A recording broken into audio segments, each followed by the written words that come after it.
Want to liven up your space? Try greenery. We're surrounded by it. Designer Jane Lockhart is here with some simple ways to use it. And you've got a real great mix here of faux and real. Yes, which I think people are always surprised at, that you can have lots of greenery without it all having to be real and a lot of work to look after. You know, the whole plant category in Canada has become a $2.7 billion industry. So you can see that people put a lot of time and energy into understanding what plants bring to you. And they make you happy, you know, whether it's real or fake. They change your environment in stressful times.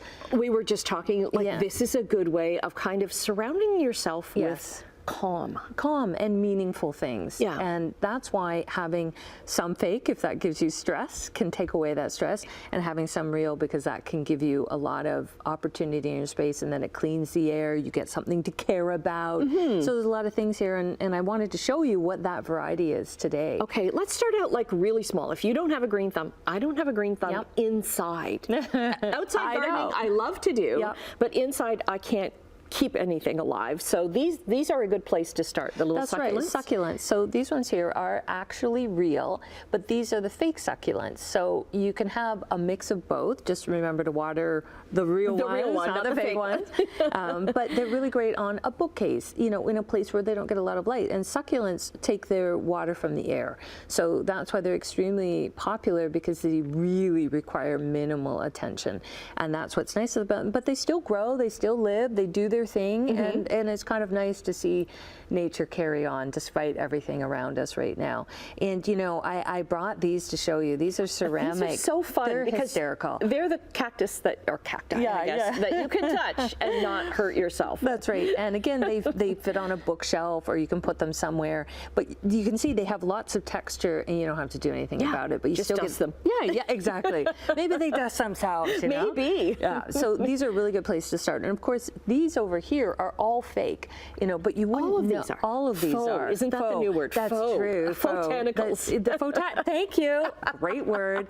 And of course, we have beside you the olive tree, which has been a really strong architectural style, where it's a very straight stem, and then it has fruit on it that are olives. And these speak to the Mediterranean, and they're just very structured, so they're kind of nice as opposed to big bushy plants. And the bark on these has gotten so much better, because it used to be you would walk into an office or a home and think, oh, that's a fake plant, that's great. But now it's like you have to actually go up and touch it. And this is probably one of the biggest categories when you're thinking of plants that are like that, are orchids. And there's really great copies. Like I have two here, and it's really, I don't know, do you know which one's the real one? So I thought that they were both real, because you had them set over here, and especially with this one. So this is the faux tentacle. This one right here, but it has the little tendrils coming out of it. Wow, it's great detail. I know, and this guy's the real one, which you can pick up. Good for you, little one. I know, he's hanging in there. And that's the thing about this is, now I would get one, I have orchids myself, and I would put it in a nice big pot like this, just to make it look even more real. And even when you get fake ones, or faux ones, pardon me, faux greenery, you would put it in a pot, just it makes it look more presentable, easier to contain. The thing about orchids is, the less you care for them, the happier they are. Don't fuss. That's right. They're the plant that really just does not like you. So a little bit of water every now and then, and not direct light, but bright light. They're really good, and you can see that they'll carry on. But if plants are just too much for you in general. How about decor? Yes, we are seeing that plants or tropical influences of greenery, especially here in Canada where we get greenery half the year, not all the time, you can add it to your house. I have a green pillow. Obviously green is a strong color this year. Pillowcase covers, like this here is just a cover that could go over your existing pillows. Just buy them, stuff your pillow in, and you've got all sorts of botanical. Okay, and we're just about to run out of time, but I want to show some great examples too, where you can get wallpaper, you can get fabric covering. 100%. So just think about green and be calm, and all will be well. Jane promises, right? Okay, we'll get all your links up on our website, chch.com/morninglive. Always a treat to have you here. Thank you.